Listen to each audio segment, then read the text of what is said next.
Hey guys, this is Reen&Drew. Drew.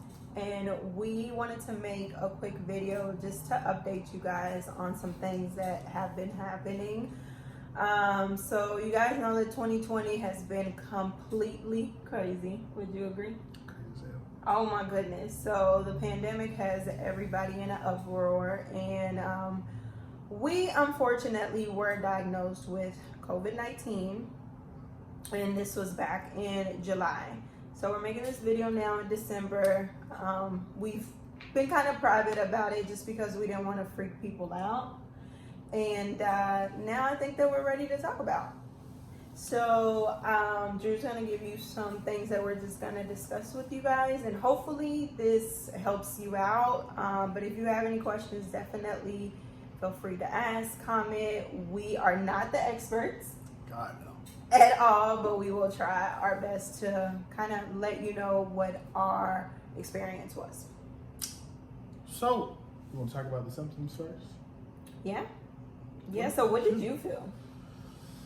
Whew. At first, I was in denial. Yeah. I didn't think that it would be me.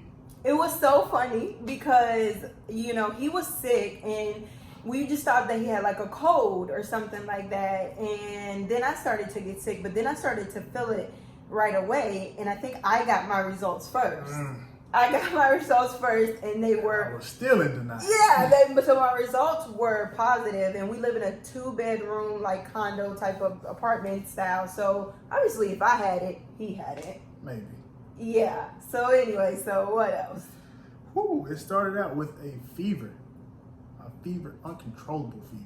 I got home, went straight to the bed, grabbed a towel, wet it, took the towel off me, and it was burning up. Yeah. So, I knew something was wrong, but I didn't want to know something was wrong. Right. Until she came in the room. And you know how women are. Yeah, it was so crazy because we even put like the cold towel in the refrigerator, like in the freezer, and just let it cool down. It's a trick that my mom taught me. And I just put it over his head, and overnight it was literally burning. So yeah, you had a fever. What else? Lost of taste. Was weak, fatigued. Yeah. Get up, walk around, just start to drench with sweat.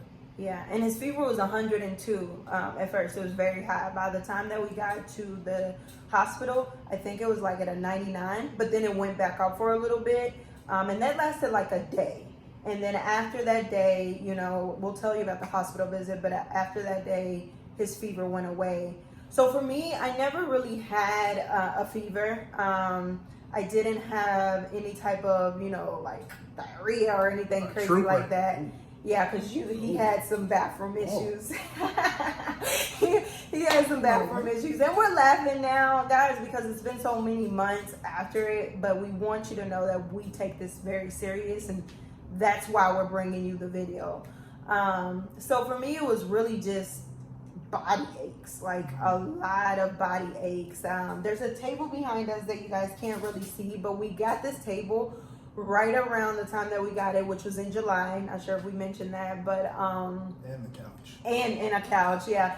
And so I actually was building the table, and in the middle of building the table, I just felt like so dizzy, like I was gonna fall. He was already in bed, couldn't move, so again, just really, really faint.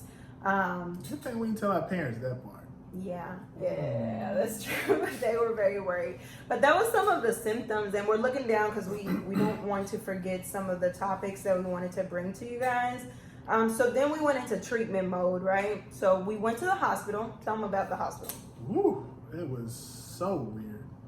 Everybody was quarantined, full gowned, everything. So before we could even enter the hospital, we had to get checked for temperatures, to ask about symptoms, and it was just odd, very odd. And then they took us and put us in a separate section, and they said, "Oh yeah, this is the COVID room." So after that, they took our blood pressure, and what else did they do? Yeah, they definitely did the swab. Oh, God. Okay. So obviously by now you guys have probably seen, how the COVID test is administered. It's basically a big like Q-tip, like a huge Q-tip, and then they stick it all the way up your nose, like it like literally hits here. And so we both had that. My eyes were watering. He was trying to be first? he was trying to be the man, so he held it together. I was losing it. Yeah. Well, but so I mean, so Drew has something that's called white coat syndrome, and so tell me a little bit about that. Whenever I go to the hospital, I just freak out. I have anxiety. I could be taking a blood pressure test and it would just skyrocket. Yeah, so I just kind of had to calm him down. The nurse that actually administered the test was so great. I wish we remembered his name, but he just like walked us through the entire step. Unfortunately, it was like so routine for him. Like he had done dozens upon dozens. So we got that. I didn't have a fever. He had a fever when we went in. They said that we would get the results back in 48 hours, and then they just sent us home. And I think that one of my questions were, like, what are you sending us home with? And I was still in denial. Yeah. So I got, they at the hospital, they explained that they go by like last name. So we're not married, just boyfriend, girlfriend. Yeah. And so my last name starts with a G, it starts with a W. So obviously I got mine first. It said positive. And then when did you get yours? Like a day later.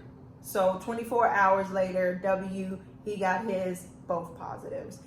And so, and then we went into the treatment mode, and some of the things that we did is definitely stocked up on Tylenol, Theraflu, what else? Liquids. Yeah. A lot of Powerade. We like purple and blue, and I don't know what you guys like, but those are like our favorites. We got Emergency C, which is a great like immune system type of, it's like a powder. Booster. Yeah, booster, yeah. And so we got that. That's as far as the medications. And then we went into like remedies and stuff. So elderberry. Yeah. Sea moss. Didn't know about it until then. Sea moss is disgusting, but it works. So the sea moss is interesting, Drew. So tell them a little bit more about like where did you find it and what exactly did you do? First I heard about it from a guy from work. And basically it's sea moss that came from the Caribbean.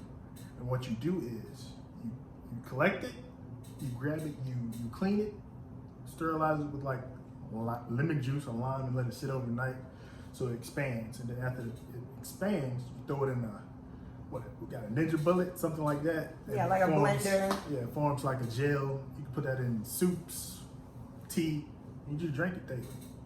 Yeah. So he thinks that helped him a lot, and I've actually heard that that's helped a lot of people. Honestly, I didn't drink it. I'm like a texture smell kind of person. He is a little bit too, but he was fine with it. I didn't drink it. His symptoms were worse than mine. Like we explained, he had the fever, the aches, diarrhea. I literally only had the aches, like as far as something that really, really held me back. So we did that. Those were really our treatment, guys. I mean, now we're in December 2020. They're talking about a vaccine. Hopefully that happens, but thank God we weren't hospitalized. Yes. Yeah. Good point. Because since then, July to now, we found like that a couple of people that are really close to us. One of his best friends. I work with someone that passed recently. And she definitely, was in the mix of having it. I didn't inquire to her family, but she had a lot of the symptoms. My mother, I had to go to the hospital and they told her that she had a lot of the symptoms. She did test negative though, but it's just so scary nowadays. And that's why we sat down and we said, you know what, we need to just share our story. Let's see if it, influences someone, if it helps someone, just to let you guys know that it's real. Yeah, it's very real. We take it very serious. We wear our mask everywhere we go. I work at home and Drew works in the field. Not like a medical field or anything, but he works outside. And, he's around a lot of people. He has to go to big distributors for his jobs, and he's around a lot of people. So I worry about him a lot. It's a challenge every day. And every day I come home, I'm scared to get in contact with her or go visit my parents. That played a major part too, because they're up there in age, so yeah, life is crazy right now. So scary, yeah. So the biggest thing that I want you guys to get maybe from this video is that The pandemic is definitely real. COVID-19 is definitely real. Like, I know that they may be using it for political or whatever else is going on, but as far as is this virus real, I'm here to tell you from my personal experience, definitely. So please, if you have, your mask, definitely wear them. Even if you're a person that's like in great health, you were never really, sick or anything like that, you don't know what the next person is going through and what pre-existing conditions they may have. It doesn't matter who you are, Yeah. president or a lady that's 102. Yes. It hits you. Yeah. I mean, kids have even gotten and unfortunately passed. So we're definitely really blessed. That goes without saying. Just because he went through it really bad, I think. Not really bad. I would say like mildly bad. Really bad to me would be, you're in the hospital, you have to stay there, but we were able to come home. But he was down, and he's a person that is just like always on the go. He doesn't even really like sleeping, to be honest. So when he's All down, 4 hours. yeah, when he's down, he's down. And then I'm completely opposite. Like if I have a cough, I'm like, oh my God, I'm so sick. But I just did not have it that bad. So, we were able to help each other out. And we definitely quarantined for 14 days. I don't think we mentioned definitely that. grew. Yeah. Got to know each other a little better. Yeah, a lot better. So, yeah, that kind of brings us into, the last bit of the video here, just like what life has been like after. And we wanted to tell you guys that. You want to kind of start it? Baby, go ahead. Well, I mean, we really have just been trying to wear our mask and, share our experience with those around us. We haven't went this public yet, but just to let them know, hey, it's real. Social distancing. Here's what we went through. Make sure that when you go somewhere, you're on it, you wear your mask. If you come home, please wash your hands. Try not to touch a lot of people or things. It makes you think a little bit more before you step outside. So, how many people are going to be there? Yeah. Who's around there? Are Yeah. they sick? Yeah. And another piece of truth is that Drew has been way more cautious than me. I've actually been out. Me and my mother took a trip to Vegas after that. He's shaking his head. In November, because I'm a firm believer that, if it's going to happen to you, it's going to happen. Like, unfortunately, it does not happen to where you can't come back from it. But I do still want to live my life. Now, I'm going to be careful and I'm going to practice all this that I told you, but I wanted to take my mother on this trip. She's up in age. I don't want the pandemic to kind of just halt everything, but you do definitely have to slow down, right? Because I know I have. So that's pretty much it, guys. We intended on this video to be like 3 to 4 minutes long, but I guess it Well went, said, baby. I guess it went a little over. So our next video is actually going to continue on a topic of the pandemic, which is not going to be as serious. We're going to try to lighten up the mood for you guys. But Drew let me give him a haircut. It's not this one. This one looks great. He just got this one today. Got a little skills. It's bad. So if you want to see how that haircut went, guys, make sure to subscribe. Hit the link below and join our channel. And if you have any questions, let us know. That was Reen and Sure.